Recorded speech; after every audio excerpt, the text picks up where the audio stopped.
Se puede trabajar sobre la migración venezolana, pero hay una causa y hay que ir sobre ella. David Smolarsky, comisionado de la Secretaría General de la Organización de Estados Americanos para la crisis de migrantes y refugiados venezolanos. David, bienvenido, gracias por acompañarnos. Hola, Dania, buenas tardes, muchas gracias por la invitación y saludos a todos los que nos ven esta hora. David, hay dos encuentros de los que se viene hablando. El presidente Boric adelantó que se viene trabajando para ver si hay un encuentro de presidentes en el mes de abril. Sin embargo, la cumbre iberoamericana, ya la próxima semana, va a permitir igualmente que varios presidentes se encuentren, varios de los afectados por el tema de la migración venezolana, y va a estar Nicolás Maduro allí. ¿Tú crees que se puede ejercer presión sobre Maduro? Hay que ejercer todo tipo de presión contra el dictador, Dani.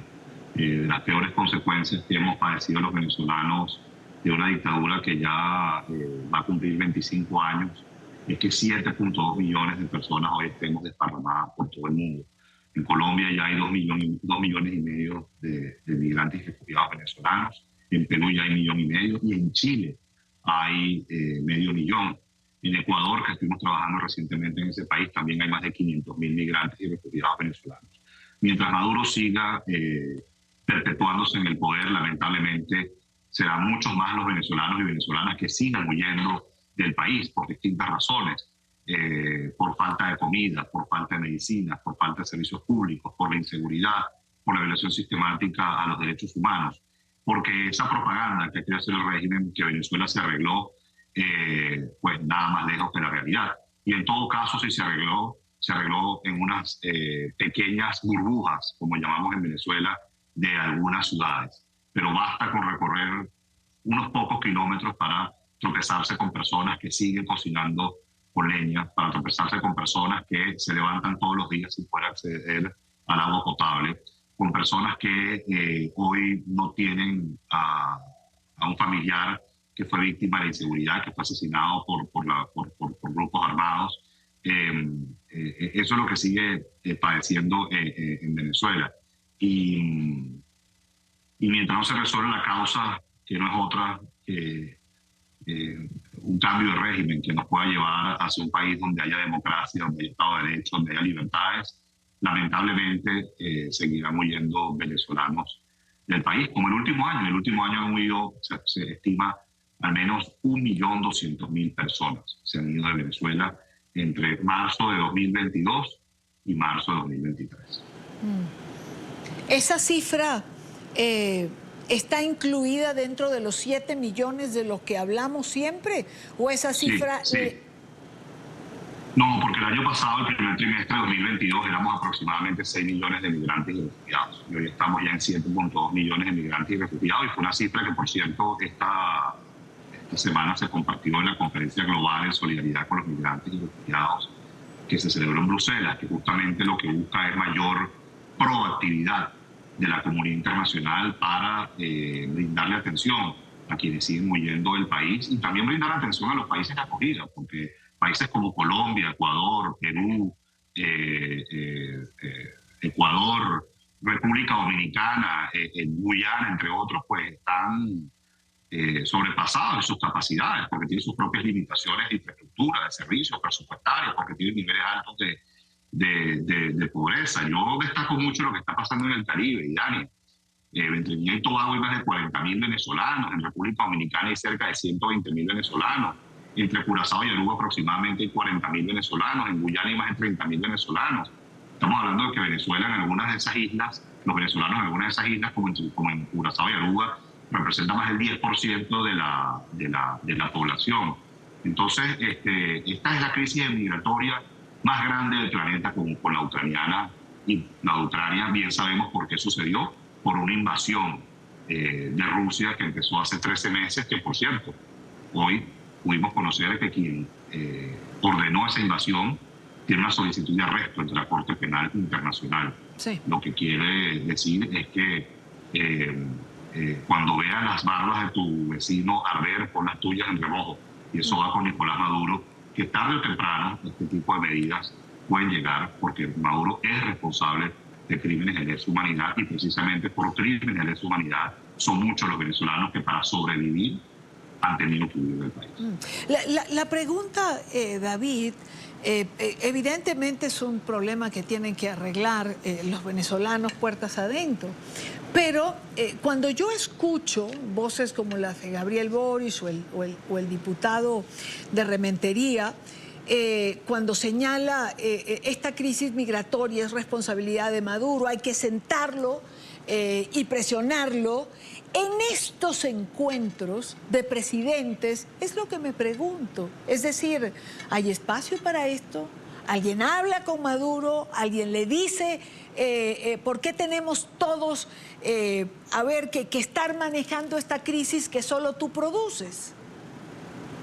Bueno, yo creo que el presidente Boric ha sido muy firme con el tema de derechos humanos. Y en varias ocasiones ha sido crítico a las detenciones arbitrarias, ejecuciones extrajudiciales, persecuciones, amenazas y torturas que padecemos los venezolanos, y que precisamente la violación sistemática de los derechos humanos es una causa también por la cual muchas personas se han ido. Mi causa, por ejemplo, lamentablemente hoy no puedo estar en Venezuela es precisamente porque todos mis derechos han sido vulnerados, sí. y aún hoy tengo una orden de arresto vigente. Entonces, así como el presidente Boric, que ideológicamente se enmarca en la izquierda, otros gobiernos recientemente electos en América Latina, que también son de izquierda, deberían dar unos pasos similares, porque en Venezuela, en Miraflores, no hay un gobierno de izquierda, es mucho peor. En Venezuela lo que hay es una estructura criminal que, bien sabemos, ha aplastado a la sociedad venezolana, ha acabado con la industria petrolera, ha pulverizado el sector privado, ha censurado y esforzado la autocensura a muchos medios de comunicación. Entonces, creo que este tipo de encuentros, bueno, primero Jaime Maduro no se presenta, ¿no?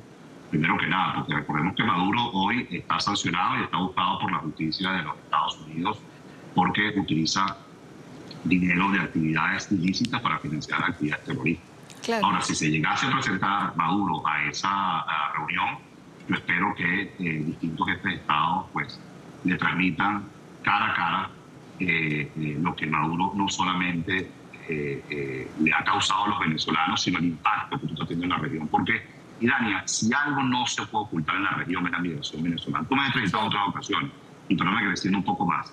Pero fíjate que todos los años, lamentablemente, tenemos un episodio lamentable, dramático, pero que además pone en evidencia a los migrantes, a la crisis migratoria. Tuvimos el Darién el año pasado. Hemos tenido a los venezolanos tratando de ingresar a los Estados Unidos por la frontera sur y luego han sido trasladados internamente a los Estados Unidos. Hemos tenido las personas que han naufragado, que se han ahogado tratando de llegar al Trinidad y Tobago. Hemos tenido a los venezolanos caminando con mucho frío por el páramo de Berlín. Hemos tenido a muchos otros venezolanos durmiendo en campamentos de refugiados al norte de Brasil, en Boavista, en Pacaraima. Hemos tenido también a otros venezolanos tratando de llegar a Chile por la frontera norte, sí, por el desierto, y muchos se han descompensado. Entonces, ¿quién puede ocultar eso? ¿Quién puede? Nadie. Entonces, lo que hoy sucede en Venezuela, obviamente ya no está afectando a los venezolanos, está afectando a la región, pero eso sí, todo pasa por solucionar el problema de raíz. Ahora, David, en todo esto de la migración venezolana, de la cual solemos ocuparnos con frecuencia, en esta semana se dieron varias actividades. Y hay una preocupación que noté, desde los organismos de la ONU hasta los organismos más regionales, que es la solicitud de no dejar de visibilizar la crisis venezolana, porque pareciera en medio de tanta circunstancia internacional, el terremoto de Turquía, la guerra de Ucrania, por mencionar dos, que la crisis venezolana se diluye y está volviendo a tomar cuerpo. Es decir, están aumentando las cifras de nuevo. Bueno, Dani, ese ha sido mi trabajo prácticamente desde que empezó mi exilio. A veces con más reflectores, como se dice coloquialmente, a veces con menos reflectores, pero mi trabajo en buena parte pasa porque no seamos olvidados y porque los migrantes y refugiados, en primer lugar, su testimonio sea registrado, que se sepa claramente por qué 7.2 millones de venezolanos han huido de su país. Para los venezolanos es obvio por las razones por las cuales hemos huido, pero no necesariamente para la comunidad internacional es obvio. Es mucho más fácil explicar cuando tu país es invadido, o es mucho más fácil explicar cuando tú tienes una guerra civil como la que tiene Siria por más de una década, las razones por las cuales huyes de tu país, a una situación como la de Venezuela, donde sin haber un conflicto armado convencional y una catástrofe natural, las consecuencias migratorias son solo comparables con Ucrania y Siria. Entonces, para este servidor, que sigue, por cierto, en la Organización de Estados Americanos, aprovecho este espacio para decirle, muchos que pensaban que yo no seguí la Organización de Estados Americanos, fue lo que sucedió con el gobierno interino en enero. Claro. Yo fui designado por el secretario general Almagro en 2018, y esa es mi función, visibilizar la crisis migratoria, pero también, Irania, promover políticas que protejan, que atiendan y que integren a migrantes y refugiados. Y en ese sentido, por ejemplo, hace 2 semanas estuvimos en Ecuador, donde estuvimos trabajando con las autoridades de ese país y organizaciones de la sociedad civil para mitigar la trata y tráfico de personas venezolanas, en este caso la mayoría mujeres víctimas de ese flagelo, como ya dije, de la trata y el tráfico. Entonces, digamos, la comunidad internacional no puede perder el foco de esta crisis migratoria porque, insisto, mientras Maduro se perpetúe en el poder, mientras Maduro siga usurpando el poder, porque para este servidor Maduro sigue usurpando el poder, para este servidor Maduro sigue siendo ilegítimo, claro, lamentablemente las personas van a seguir huyendo del país. Y todo es algo rápido, perdón, Idalia, y espero que esto lo puedan ver autoridades gubernamentales que asistirán a esa cumbre que mencionas. Si hay algo que los gobiernos de la región deben ayudar a los venezolanos y venezolanas, es que si ellos quieren que haya una solución pacífica en Venezuela y que esa solución pacífica sea a través de una elección libre, bueno, la condición más importante para que haya una elección libre en Venezuela es que los derechos civiles y políticos de los venezolanos en el exterior sean respetados y que podamos votar. Porque 4.5 millones de los 7.2 millones de venezolanos en el exterior hoy tenemos edad para votar. Así que si en algo pueden ayudar los presidentes y jefes de Estado de la región, es para que los venezolanos y venezolanas, en caso de que finalmente haya una elección presidencial en Venezuela, quienes hoy estamos desterrados, podamos votar. Podamos votar en Santiago de Chile, podamos votar en Bogotá, podamos votar en Quito, podamos votar en Medellín, podamos votar en Buenos Aires, podamos votar en Ciudad de Panamá, en podemos México, votar Miami, en Madrid, cada uno de donde las estemos. donde estemos. Pero eso es muy importante, Dani, eso es muy importante porque la comunidad internacional, y aquí voy a ser quizá un poco grosero con lo que voy a decir, se llena la boca hablando que confía que en Venezuela se llegue a una solución pacífica a través de elecciones libres. Bueno, si queremos unas elecciones libres, ayuden entonces a quienes hoy no tenemos derechos para votar, podamos votar si se convoca esa elección presidencial. Eso sería de gran ayuda porque los 4.5 millones de personas que hoy tenemos edad para votar, solamente 107.000 se les permite ese derecho. Y hace 11 años, escuchen bien esto, hace 11 años fue la última vez que los venezolanos en el exterior pudieron votar. Claro. Así que para que tú votes, Idania, o para que yo vote, sí, necesitamos la ayuda también de estos presidentes. No estamos pidiendo nada del otro mundo, son nuestros derechos. Lo podemos resumir simplemente, menos palabra y más acción. David, como siempre, gracias por acompañarnos. Gracias. A ti.